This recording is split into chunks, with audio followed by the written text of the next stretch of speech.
Hi, this is Brandon Smiley from thirstgym.com. Today we're going to talk about an exercise called the mountain climber. This is a classic age-old exercise that probably anybody's seen if they've done any kind of sports whatsoever. It's usually used as like a punishment or conditioning tool. We kind of use it to get some abdominal work, but also at the same time, again, provide some conditioning aspect and kind of keep our general population clients moving within their training program, so to speak. So we've talked about the hands elevated, which is where we generally start most of our personal training clients, depending upon their assessment where they are. Being on the ground is actually a little bit harder just because of the mechanics and the way we're actually working against gravity here in a plank position versus at an angle. But we really want to emphasize some key points behind how we're going to coach it. It's not just kind of just moving our legs, flopping around back and forth. We want to own our positions as we do it. So we're just going to get in a regular push-up position on the floor, hands a little wider than shoulder width, feet kind of together in our good position. And then what we're going to do is we're going to bring one leg up as high as we can and then back.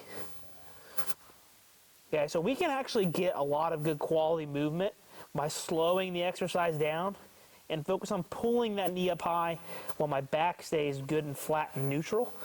What you'll generally see is people will kind of do this thing and they've kind of got this rounded over bad position. I'd much rather them get the abdominal work, feel their abdominals braced hard in that plank position, and then pull up and control and own each exercise.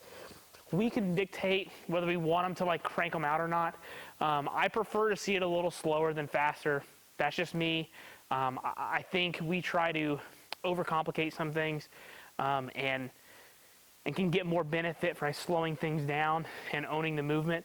We have to think about the populations that we're working with and what they really want to do. If you got a wrestler, we're probably going to have them bang them out and go after it. It's just the mentality and the way the sport is played and the mental fortitude.